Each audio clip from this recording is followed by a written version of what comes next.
My name is Joe Loehle. I'm a photographer, and I'm currently working on a project called BattlefieldPhotos.com, which is a series of fine art photos of Civil War battlefields. Recently, I went to photograph the battlefield at Franklin, Tennessee, the site of one of the bloodiest battles of the war. Now, I knew that the battlefield at Franklin was not one of the best preserved battlefields, but I had never been there, so I didn't know the extent of it. I'd been involved in battlefield preservation efforts in Virginia and Maryland when I lived there, and actually my degree is in historic preservation. But what I learned about the battlefield at Franklin and the efforts underway to take it back both saddened and intrigued me. You see, the battlefield at Franklin was never preserved the way Gettysburg or Shiloh or Antietam was. The fields where thousands of Confederate soldiers attacked in an assault that was bigger and deadlier than Pickett's charge is now covered with homes, strip malls, and traffic. Only a few small tracts of land around a few historic homes were saved. I met up with good friend, documentary filmmaker, and preservationist Robert Lee Hodge at the Carton Plantation, and he filled me in on what was happening with the battlefield at Franklin. What's really interesting about the preservation efforts at Franklin, Tennessee, is that they're relatively new. For decades, there had not been much thought of preservation, at least on a big level, on a popular level. And there had been strides as far back as the 1890s to make this battlefield into a park, and that never happened, unfortunately. And I remember in 1978 when I went to my grandfather's funeral in Tuscumbia, Alabama, I had the Golden Book of the Civil War with me. I was in 5th grade in the back seat of the car, and I also had a road map, and I was good with maps. And I convinced my parents to exit off of I-65 at Franklin and to cut across the battlefield and go on to Tuscumbia, Alabama in that direction.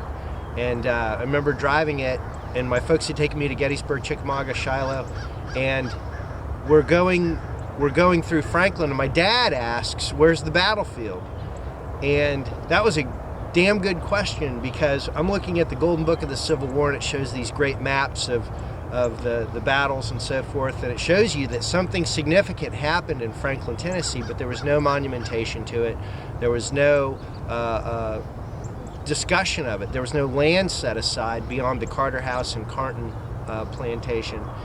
And that was always a big question to me. You know, I scratched my head and I wondered, why isn't it protected? Why isn't it preserved? But the battlefield at Franklin is far from a lost cause. Preservationists are now taking up a new watchword: reclamation.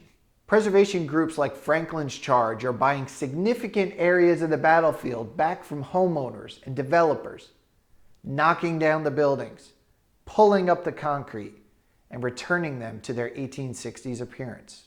In this small park just south of the Carter House is a significant turning point for the Franklin battlefield. It is the site of the mortal wounding of Confederate General Patrick Cleburne. Just a few years ago, a Pizza Hut stood here. After a photo of it showed up in National Geographic, Pizza Hut sold it to a local preservation group who has knocked it down and created this park. And that was pretty cool to see Ed Barse, the chief historian emeritus of the Park Service, the guy that was the talking head on one of the talking heads on the Ken Burns miniseries, and a overt preservationist, to see him swinging the sledgehammer into the Domino's or the Pizza Hut, and to see the mayor at that time of Franklin, Mr. Miller, helping destroy the Pizza Hut and using a backhoe in a very, I think, positive manner of reclaiming land. And reclaiming, I think, is really one of the watchwords of preservation. When something's destroyed, the space is still the space.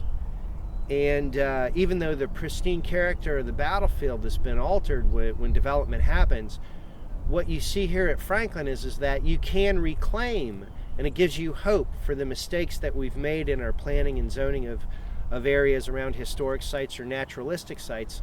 We can we can fix our mistakes. And that's really what Franklin is showing, is that the mistakes in planning and zoning, the lack of compassion for a historic resource as the memory of this battlefield, can be reclaimed. And that's what's happening here.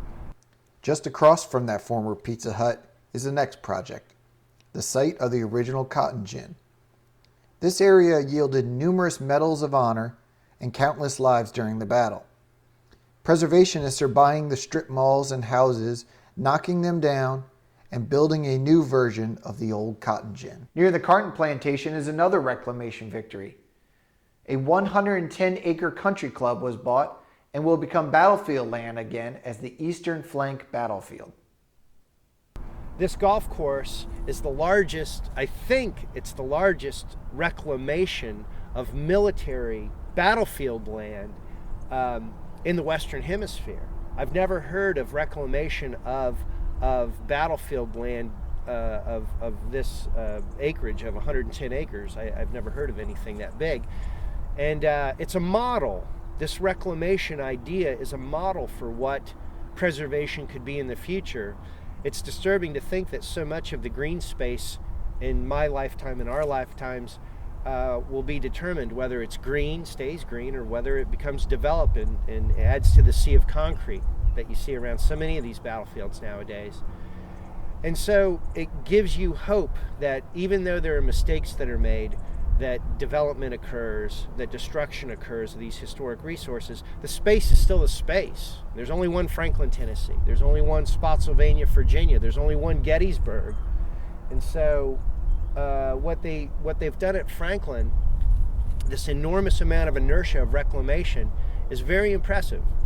And it'll be interesting to see what the future is here at Franklin. I think there'll be a lot more green space protected and green space, I guess, reclaimed, so to speak, changed from concrete to grass, dirt and grass. The lessons being learned at Franklin give me renewed hope for our historic landscape.